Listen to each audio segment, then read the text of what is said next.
Assalamualaikum warahmatullahi wabarakatuh. Alhamdulillah pagi ini di bulan Ramadan di hari ke 22 kalau tidak salah ya. Saya akan menyampaikan materi untuk mata kuliah metode penelitian di pertemuan keempat dengan judul metode pengumpulan data. Semoga kalian semua sehat dan semoga dalam keadaan yang aman ya insyaallah. Di metode pengumpulan data ini akan dibahas beberapa metode-metode yang digunakan dalam mengumpulkan dokumen-dokumen. Yang pertama adalah sumber data dan metode pengumpulan data. Sumber datanya yaitu ada dua. Ada namanya, saya kecilkan dulu sebentar biar kelihatan semua. Ada data primer dan data sekunder. Perbedaannya adalah kalau primer ini langsung dari sumbernya, sedangkan sekunder ini tidak langsung, alias dari luar sumber atau dikumpulkan dari luar dari perusahaan ya. Data primernya contoh dokumen-dokumen yang ada di perusahaan. Perusahaan contohnya kalau surat pesanan itu ada PO, laporan penjualan, lalu pengiriman dan sebagainya. Sedangkan data sekunder adalah data yang didapat di luar dari perusahaan. Contohnya jurnal, laporan buku, BPS. Nah, itu dia.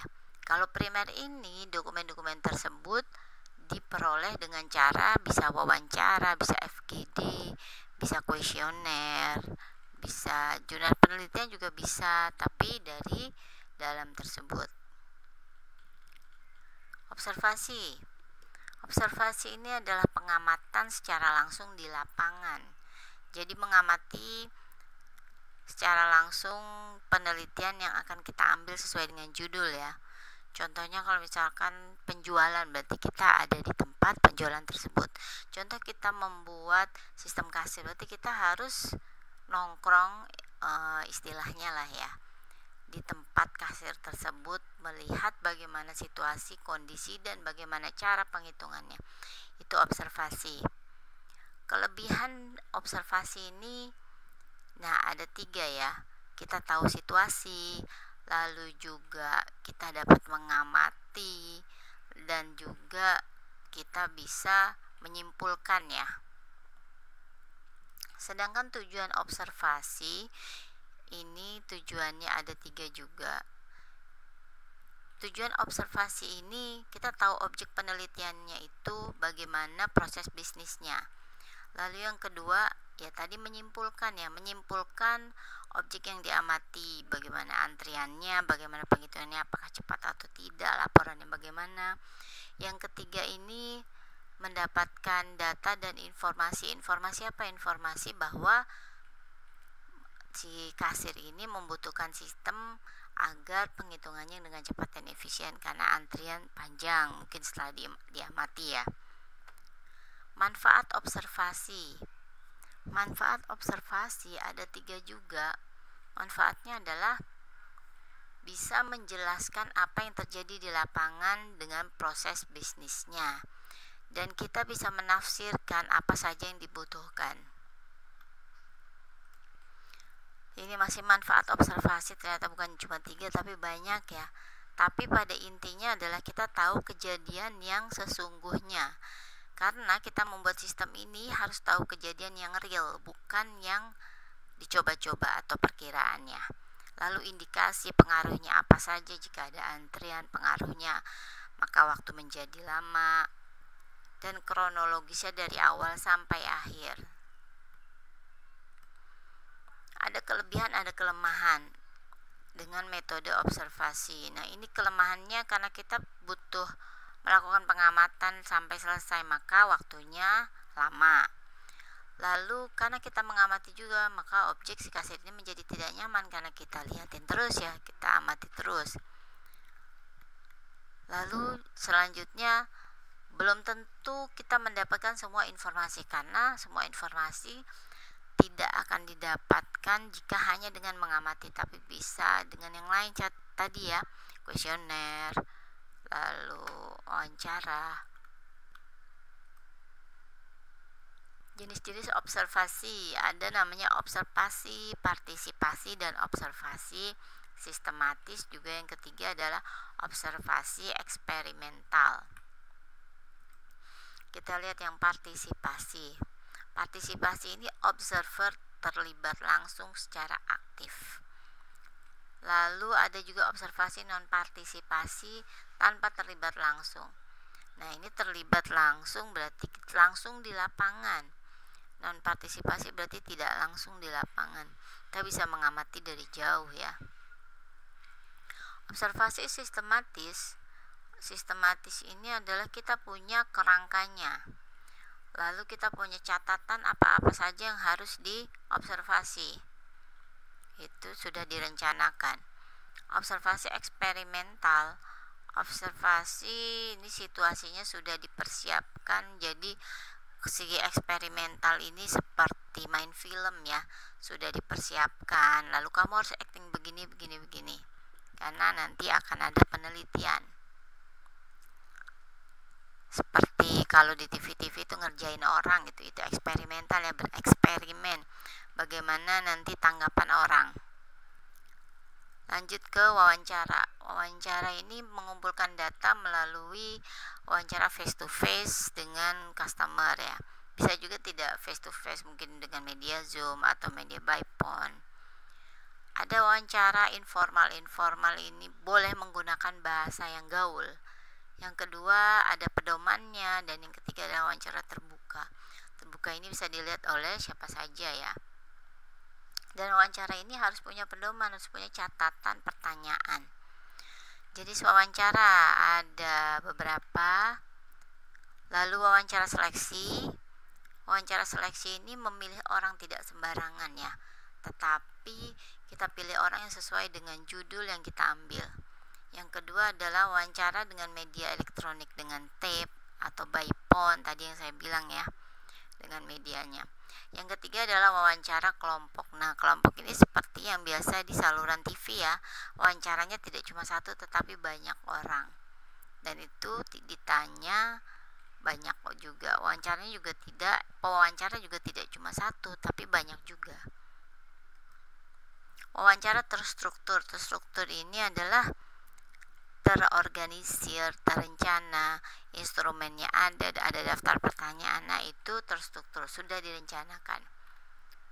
Lalu ada juga masih wawancara terstruktur, ada namanya draft instrumen. Nah, wawancara ini mirip seperti kuesioner ya, tetapi yang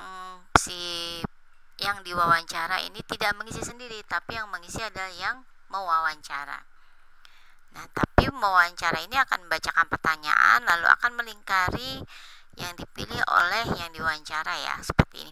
Bagaimana tanggapan Bapak Ibu Saudara terhadap informasi yang ada pada aplikasi mobile BSI? Kalau dia menjawab sangat lengkap, berarti si yang mewawancarai ini akan melingkari atau menggaris silang atau memilih. Yang kedua, tanggapan loading aplikasi BSI. Wawancara tidak terstruktur. Ini pengumpulan data tidak menggunakan pedoman wawancara atau alias ya sesuai apa yang dia mau tanya. Contohnya, bagaimana pendapat Bapak prosedur pendaftaran saat ini, bagaimana prosedur pembayarannya. Nah, seperti itu ya. Jadi ini tidak terstruktur, kalau tadi kan ada pilihannya. Kuesioner. Kuesioner ini adalah daftar pertanyaan yang diajukan. Jadi nanti di kuesioner mirip dengan wawancara tadi, tapi bedanya yang mengisi adalah yang diwawancara. Dan mengisinya kita tidak kenal ya. Kalau wawancara kan kita kenal, kita kenalan dulu gitu oleh responden. Ini bersifat tertutup ya, tadi bersifat tertutup karena kita tidak kenal. Kalau wawancara terbuka karena kita harus berkenalan dahulu. Rata-rata kuesioner kalau zaman dulu menggunakan kertas, sekarang menggunakan G-form atau Google Form. Masih berkutat di kuesioner, dua sifatnya kuesioner, ada tertutup dan ada terbuka. Nah, kuesioner ini rata-rata tertutup. Tertutup ini maksudnya tadi tidak kenal. Lalu juga tertutup ini maksudnya menemukan berbagai alternatif jawaban yang tepat bagi penelitiannya. Dengan kata lain, peneliti hanya ingin mendapat jawaban responden berdasarkan jawaban yang sudah disediakan saja. Tertutup ini maksudnya ada pilihannya, setuju, tidak setuju, seperti tadi ABC ya. Kuesioner terbuka ini biasanya kenal, dan ini biasanya berbentuk esai atau isian. Pendapat Anda dengan perkembangan sistem informasi pada saat ini? Kalau ini berbentuk pilihan jawabannya. Terbuka ini bisa berbentuk esai, dan bisa juga kenal dengan orangnya, bisa juga menggunakan di atasnya nama, atau terbuka bisa juga tidak menggunakan.